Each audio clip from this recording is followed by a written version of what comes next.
एक बार एक तालाब पर चुड़ैल का साया था। वो चुड़ैल अक्सर उस तालाब के पास आने जाने वालों को मार डाला करती थी।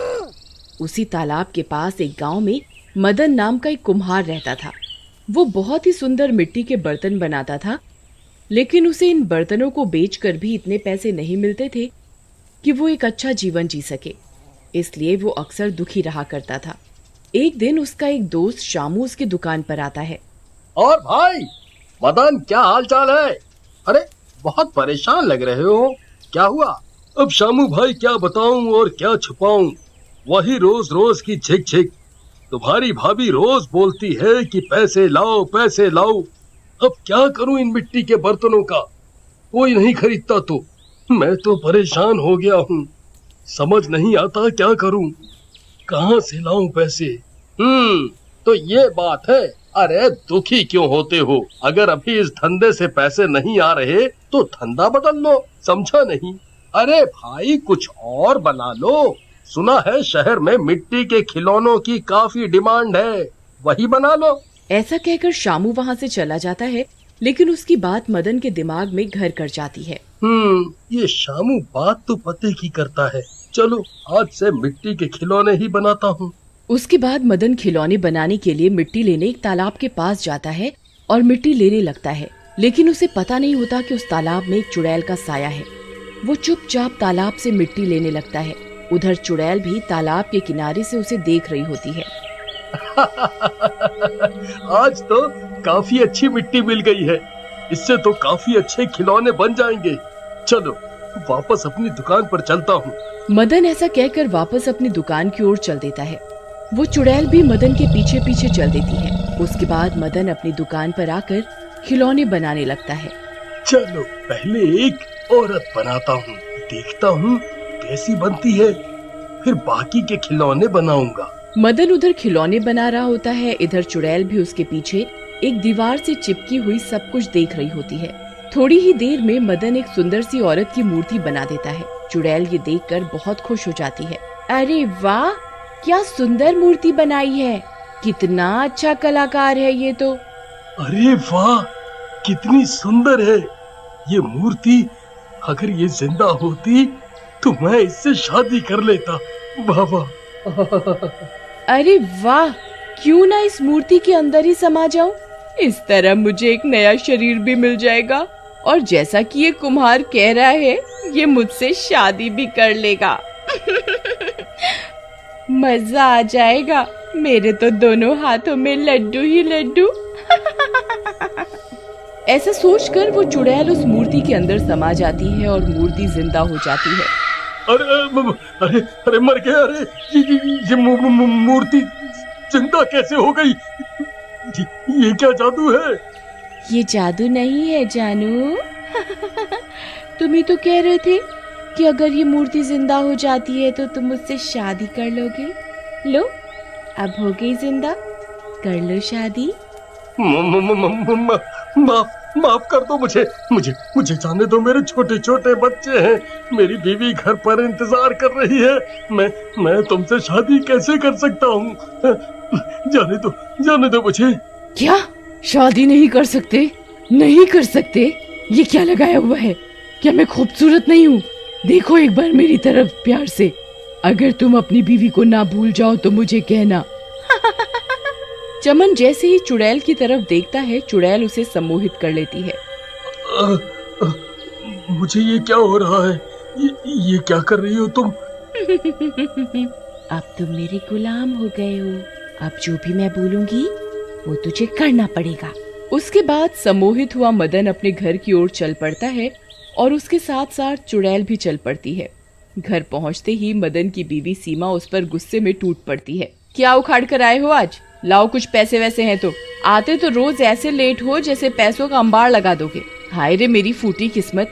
और ये क्या, मिट्टी की औरत बना कर लाए हो? फेंको इसे घर के बाहर।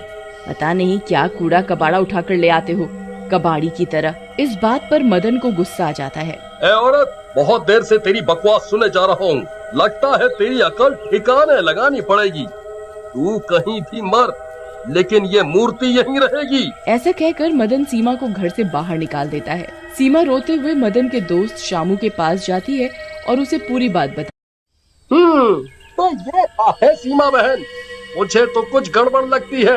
एक काम करो, कुछ दिन आप यहीं मेरे घर पर रुक जाओ, मैं देखता हूँ, फिर मदन से बात करूँगा। एक मूर्ति के लिए उसने आपको घर से निकाल दिया, हैरानी की बात है ये तो।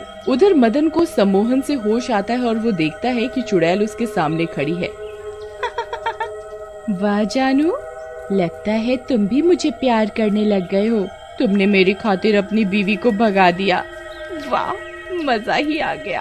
अरे अरे मेरी माँ, मेरा पीछा छोड़ दे, वो मेरी बीवी है, पुलिस से ज्यादा खतरनाक है वो इस गलती के लिए मुझे नहीं छोड़ेगी। तो मैं जिंदा नहीं बचूंगा, वो मुझे घर से बाहर निकाल देगी। मेरे पास तो इतने पैसे भी नहीं है कि मैं एक घर ले सकूं। चुप, कितना डरपोक है तू, एक औरत से इतना डरता है। अरे डर मत, मैं हूं ना। और रही पैसों की बात, अब देख मैं तुझे कितना माला माल कर दूंगी, फिर घर तो क्या तू महल भी बना लेगा मेरे राजा। उसके बाद चुड़ैल मदन को वापस से सम्मोहित कर देती है और वहाँ से चली जाती है और थोड़ी देर बाद वहाँ काफी पैसों के साथ आ जाती है और मदन को वापस ठीक कर देती है। ये लो जानू, लो पैसे, अब तो खुश हो जाओ और एक पप्पी दे दो। दे दो दे दो दे दो। ये पैसे, वो भी इतने सारे, कहाँ से लाई हो तुम? ये तो मेरे बाएं हाथ का खेल है। कुछ रईस लोग रास्ते पर जा रहे थे, मैंने उनको मार दिया और उनका सारा पैसा और जेवर उतार कर ले आई। लेकिन ये गलत है, मैं ये पैसे नहीं ले सकता। ये किसी को मार कर लूटे हुए पैसे और जेवर हैं। लेना है तो ले, नहीं तो फेंक दे। वैसे भी ये तुम इंसानों के पैसे हम चुड़ैलों के किसी काम के नहीं। ऐसा कहकर चुड़ैल वहाँ से चली जाती है। उधर मदन का दोस्त शामू भी मदन से मिलने आता है, लेकिन सम्मोहित मदन उससे भी ठीक ढंग से बात नहीं करता। मदन, ये तूने भाभी के साथ अच्छा नहीं किया, तुझे उन्हें नहीं मारना चाहिए था और घर से भी निकाल दिया। वो तेरी बीवी है। चलो जाओ यहाँ से, नहीं तो उस दुष्ट औरत के साथ साथ मैं तेरे भी टुकड़े टुकड़े कर दूंगा। शामू मदन की बात सुनकर बहुत डर जाता है और वहाँ से चला जाता है, लेकिन जाते समय उसे वो औरत की मूर्ति वहाँ दिख जाती है। ये मदन तो मुझसे कभी ऐसे बात नहीं कर सकता और भाभी से तो इतना डरता है। ओ ना हो, इस मूर्ति में ही कुछ गड़बड़ है। आज रात को इसके घर पर ही छुप कर देखता हूँ। और उसके बाद शामू मदन के घर के बाहर छिप जाता है। रात होते ही चुड़ैल उस मूर्ति से बाहर निकलती है और बाहर चली आती है। ये सब शामू खिड़की से देख रहा होता है। अरे मर गया रे, ये तो चुड़ैल का मामला है। जल्दी से मुझे कुछ करना होगा और भाभी को भी बताना होगा, नहीं तो मदन किसी भारी संकट में फंस जाएगा। फिर चुड़ैल आकर मूर्ति में चली जाती है और मदन को सम्मोहित करके अपने साथ ले जाती है और बाहर जा रहे दो आदमियों को मार डालती है। ऐसे तो काबू में नहीं आ रहा, क्यों ना इसे भी अपनी बिरादरी में शामिल कर लिया जाए। आओ मदन, चलो इन दोनों का मांस खाते हैं। नहीं, ये मैं नहीं कर सकता। मैं इंसान होकर इंसान का मांस कैसे खा सकता हूँ? नहीं, ये ठीक नहीं है। जैसे मैं खा रही हूँ वैसे ही तुम्हें भी खाना है, और अब वैसे भी तुम इंसान कहाँ रहे, अब तो तुम मेरे गुलाम हो गए हो। ऐसा कहकर चुड़ैल उन दोनों मरे हुए इंसानों का मांस खाने लगती है और दूसरी तरफ शामू जाकर सीमा को सब बताता है। तभी मैं कहूँ भैया कि ये चूहा एकदम से शेर कैसे बन गया, तो ये सारी ताकत उस चुड़ैल ने दी है। लेकिन मुझे अपने पति को बचाना होगा, नहीं तो ये चुड़ैल उसको अपना बना लेगी और मार भी तो सकती है। लेकिन हम इस चुड़ैल का सामना कैसे करेंगे? मैं तो कहता हूँ अपने गांव के तांत्रिक लल्लू को बुला लेते हैं। उसके बाद शामू और सीमा लल्लू तांत्रिक को लेकर मदन के घर पहुँचते हैं। सीमा मदन को बुलाती है, चुड़ैल बाहर आती है और तांत्रिक को देखते ही उसे गर्दन से पकड़कर उठा लेती है। अरे शामू, मेरी मौत का इंतजार कर रहा है क्या? जल्दी से वो मूर्ति तोड़ दे। शामू वैसा ही करता है और मूर्ति को तोड़ देता है। मूर्ति को तोड़ते ही चुड़ैल भी जलने लग जाती है। बुलबुल नाम की एक लड़की थी जो कि बहुत कामचोर थी। उसका किसी भी काम में दिल नहीं लगता था। उसकी माँ अक्सर उसे ताने मारती थी, लेकिन वो इतनी ढीठ थी कि ताने खा के भी काम नहीं करती थी। एक दिन बुलबुल की माँ उसके पिता से उसकी शिकायत कर रही थी। सारा घर अस्त व्यस्त पड़ा हुआ है और इस लड़की से हाथ पैर नहीं चलाए जा रहे हैं। मैं अकेली सारे घर का काम करती रहती हूँ और इसे जरा भी शर्म नहीं आती है। अगर वो तुम्हारी नहीं सुनती है तो एक काम करो, अब उसकी शादी कर दो। जब शादी हो जाएगी तो वो अपने आप जिम्मेदार बन जाएगी। हाँ, मैं भी कब से यही सोच रही थी, लेकिन समस्या तो ये है ना कि इस कामचोर से भला शादी करेगा कौन? इसे चाहिए होगी इतनी निकम्मी और कामचोर बीवी। तुम उसकी फिक्र मत करो। अरे जब लड़के वाले देखने आएंगे तब हम कह देंगे कि हमारी बेटी सर्वगुण संपन्न है। बाद में वो जाने और उनका काम जाने। ससुराल जाके तो वो काम करने ही लगेगी ना। हाँ, ये ठीक रहेगा। तो बस आप जल्दी से इसके लिए एक अच्छा सा लड़का देख लीजिए और इसे विदा कीजिए। अब मैं इसे और नहीं झेल सकती। उधर बुलबुल अपने कमरे में पड़े पड़े ये सब सुन रही थी। वाह वाह, ये तो अच्छा ही है, बढ़िया है। ये लोग मेरी किसी और अमीर घराने में शादी कर दें, फिर तो मेरे चारों तरफ नौकर ही नौकर होंगे और मुझे किसी काम के लिए उठना भी नहीं पड़ेगा। मेरा पति मुझे रानी बनाकर रखेगा। आहा, मजे ही मजे। थोड़े ही दिनों में बुलबुल के लिए एक लड़का ढूंढ दिया जाता है और उसके घर वाले धूमधाम से उसकी शादी कर देते हैं। बुलबुल भी खुशी खुशी शादी कर लेती है। उसने सुना था कि उसकी अमीर घर में शादी हो रही है, मगर लड़के का नाम सूरज था और सूरज पहले आर्मी में था, लेकिन कुछ कारणों से उसे नौकरी छोड़ के वापस अपने गांव में आना पड़ा। सूरज ने आर्मी तो छोड़ दी थी, लेकिन उसकी आर्मी वाली आदतें बिल्कुल भी नहीं बदली थी। एक दिन जब उसने बुलबुल को सोफे पे पड़े देखा तो सूरज को बड़ा ताज्जुब हुआ। उसने बुलबुल से कहा, अरे अरे, तुम्हारा दिमाग खराब है क्या? तुम ऐसे भरी दोपहर में सोफे पर लेटकर आराम क्यों कर रही हो? भला ये कोई सोने या आराम करने का वक्त है क्या? क्या? दोपहर तो सोने के लिए ही होती है ना, फिर मैं सोना भला तो और क्या करूं? बेवकूफ औरत, क्या तुम्हें इतना भी नहीं पता कि सोने के लिए रात होती है, बाकी सारा दिन काम करने के लिए होता है। इसीलिए जाओ, जाकर कुछ काम करो। लेकिन घर का सारा काम तो पहले ही हो चुका है ना, अब भला क्या काम करूं मैं? करने के लिए कुछ भी नहीं है। अरे मैं तो कहती हूँ बड़ी नींद आ रही है, चलो हम दोनों मिलकर कमरे में सो जाते हैं। नहीं, बिल्कुल नहीं, ना मैं सोऊंगा और ना ही तुम। अगर तुम्हें काम नहीं नजर आ रहा तो मैं तुम्हें काम बताता हूँ। उठो और ये पंखे साफ करो, देखो कितने काले हो गए। रुको, मैं भी स्टूल लेकर आता हूँ। सूरज जल्दी से स्टोर रूम से स्टूल ले आता है और बुलबुल से पंखे साफ करवाने लगता है। बुलबुल सूरज से तो कुछ नहीं कह पाती, पर मन ही मन बड़बड़ाने लगती है। कैसा पागल आदमी है ये। अच्छी खासी लेटी हुई थी मैं, अब एक बढ़िया सी नींद आ जाती, लेकिन इसने मुझे उठा दिया और मुझसे ये बकवास काम करवा रहा है। भला ये भी कोई काम हुआ? पंखे साफ करने की भला क्या जरूरत, और ऊपर कौन देखता है? अरे खाओ पियो और सो, जिंदगी में जबरदस्ती परेशानियां क्यों आना। वाह, देखो अब पंखे कितने साफ लग रहे हैं। शाबाश, अब चलो मैं तुम्हें दूसरा काम बताता हूँ। क्या दूसरा काम? मगर क्यों? अभी तो ये काम खत्म हुआ है, अब इतनी जल्दी दूसरा काम करने की क्या जरूरत है?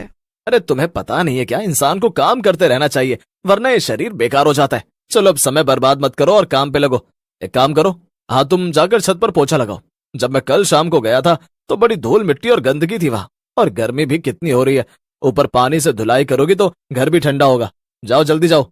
बुलबुल मन ही मन बड़बड़ाती है, हे भगवान कैसा पागल आदमी है ये। अरे छत खुली है तो वहाँ धूल मिट्टी तो होगी ही ना, साफ करने के बाद फिर आ जाएगी तो वहाँ सफाई का क्या फायदा? और गर्मी है तो एसी कूलर चलाए ना, छत क्यों धुलवा रहा है? बुलबुल गुस्से में काम करने लग जाती है और मन ही मन खूब बड़बड़ाती है, लेकिन सूरज के आगे उसकी एक नहीं चलती।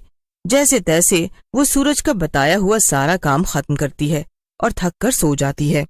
पर अगले ही दिन सूरज बुलबुल को सुबह सुबह 4 बजे उठा देता है। बुलबुल उठो, देखो कितना वक्त हो गया, चलो बाहर चलकर वॉक करते हैं। उसके बाद ठंडे ठंडे पानी से नहा लेना, तुम्हें एकदम तरोताजा महसूस होगा। क्या? ये क्या कह रहे हो? इतनी सुबह सुबह वाला वॉक करने कौन जाता है? देखो तुम्हें जाना है तो तुम जाओ, पर मुझे तो सोने दो, मुझे कहीं नहीं जाना है इतनी सुबह। हे भगवान, मैं कहाँ फंस गई। बुलबुल चिढ़ते हुए उठती है और सूरज के साथ वॉक करने चली जाती है। अब ये रोज की कहानी हो गई थी। सूरज रोज रोज बुलबुल को 100 काम बताता था और बुलबुल ना चाहते हुए भी सब कर रही थी। ये सब खबर सुनकर बुलबुल की मम्मी पापा भी। पर एक दिन सूरज दोपहर में किसी काम से बाहर गया था और बुलबुल घर पर अकेली थी। वाह, आज कितने दिनों बाद मुझे घर पे अकेले रहने का मौका मिला है। क्या बात है, अब तो सुकून से सोऊंगी। कब से दोपहर की प्यारी नींद नहीं ली मैंने। आज तो घर पे बस मेरा ही राज रहेगा। बस जल्दी से गैस पे दाल चढ़ा देती हूँ, वरना ये सूरज आएगा और खाना खाना चिल्लाएगा। बुलबुल जल्दी से कुकर गैस पे चढ़ाकर सो जाती है। वो काफी देर तक सोती ही रहती है, लेकिन जल्दी से सोने के चक्कर में वो कुकर की सीटी लगाना ही भूल जाती है। इस वजह से कुकर में सीटी ही नहीं बजती। बुलबुल की आंख लग जाती है और फिर उसकी नींद सीधे 3 घंटे बाद खुलती है। ये क्या, इतनी देर हो गई और अब तक कुकर में सीटी ही नहीं बजी। चलो चलकर देखती हूँ कि मामला क्या है। कहीं मैं गैस ऑन करना तो नहीं भूल गई थी। बुलबुल जैसे ही किचन में गई, कुकर तेज प्रेशर की वजह से फट गया। वो एक्सीडेंट इतना तेज हुआ कि बुलबुल पूरी तरह से घायल हो गई और उसकी फौरन मौत हो गई। मरते ही बुलबुल एक चुड़ैल में बदल गई। ये क्या, मैं तो मर गई और एक चुड़ैल में बदल गई हूँ। अब मेरा क्या होगा? बुलबुल चुड़ैल कुछ देर वहीं बैठकर सोचती रही और फिर खुश होकर खड़ी हो गई। चलो, जो हुआ अच्छा ही हुआ। वैसे भी ये कोई जिंदगी थी भला। अभी मत सो, वहां मत जाओ, ये मत करो, वो मत करो। ऐसी जिंदगी से तो मौत भली है। अब कम से कम मैं अपने हिसाब से तो रह सकूंगी। वाह वाह, आखिरकार मुझे इस पागल सूरज से छुटकारा मिल ही गया। चुड़ैल ये सब सोचकर खुश हो ही रही थी कि तभी वहां पर सूरज आ जाता है। किचन की हालत बुलबुल की लाश और चुड़ैल को देखकर वो हैरान हो जाता है। आखिर यहाँ पर हो क्या रहा है? कौन हो तुम? यहाँ मेरे घर में क्या कर रही हो? और मेरी बीवी बुलबुल, ये इसको क्या हो गया?